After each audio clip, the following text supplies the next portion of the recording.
Welcome back here to Midday Kentucky. As we've seen, this summer has been full of natural disasters. That's from forest fires to major hurricanes. We wanted to bring in Dr. Stillwell to talk with us today about how people cope with loss and how we experience that during major events in our lives. So thank you for coming in today. Right. You're welcome. Talk to us first. What are people experiencing in a natural disaster or a big loss in their life?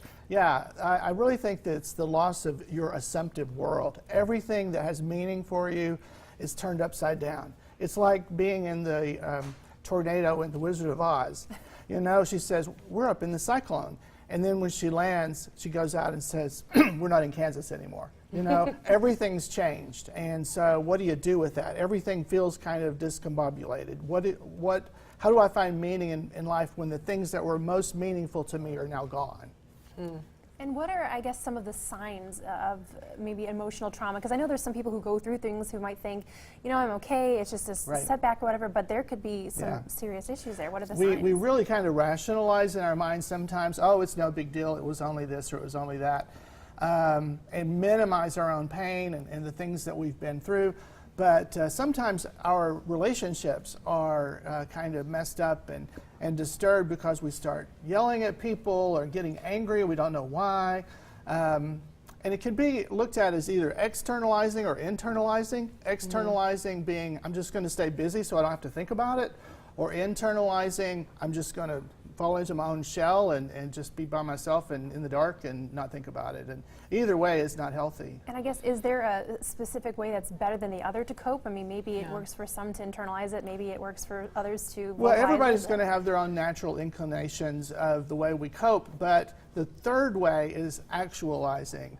And that is actually coming face to face with the truth of our losses. And we need help to do that. And talk to us about the structure of healing, because we can apply that to many different types of loss in our lives, right? Yeah, we need structure. In a life where we've lost everything, you need structure. You need maybe seeing the same people every day or every week or every month, support system, maybe a schedule, having dinner at the same place, you know, that kind of thing. So the structure is really important. We think about that a lot with our divorce recovery workshop. And we use these same illustrations about the tornado and things like that because people's life has been just turned upside down. And so we provide dinner every week. As you see the same people, you have the same time, same place. We cover these issues of meaning the first hour in kind of a content way. And then you have, in the second hour, an opportunity to talk with people who've been there, who really understand, who can say, I know exactly what you mean. So it sounds like routine might be, or just getting into something more regular is kind of the best way to cope with this. Yeah, you need peer support, and a good chance you may need professional support, an outside objective person that can give you some information that you don't have access to right now. I guess what would you say to people who might feel like they don't want to reach out for external support, like a therapist? I know there's a lot of people who think it's taboo to go to a therapist. Well, you can start with peer support, you know, but hopefully we're breaking through those taboos these days about, you know, the confidentiality that goes with counseling and with peer support is important, and I think both are important to have confidentiality. So you know that when you're with these folks, what you say in the room stays in the room, and that kind of thing. And when you have assurance of that, it feels really good. And I think that people underestimate mental health sometimes. I'm a firm believer that we get physical health checkups every year. We should take care of our mental health in the same way, right? A high percentage of our physical health is because of our mental health. You all talked earlier about lack of sleep, and maybe lack of sleep is because everything's changed, and you've got a lot on your mind, and you don't know how to deal with it, don't know how to get control of these obsessive thoughts. And when you hear that what you have gone through is normal, and you're not alone, then that's such a great relief. And real quick, I know you have an event coming up tomorrow night. Tell us real quickly about that. Thank you.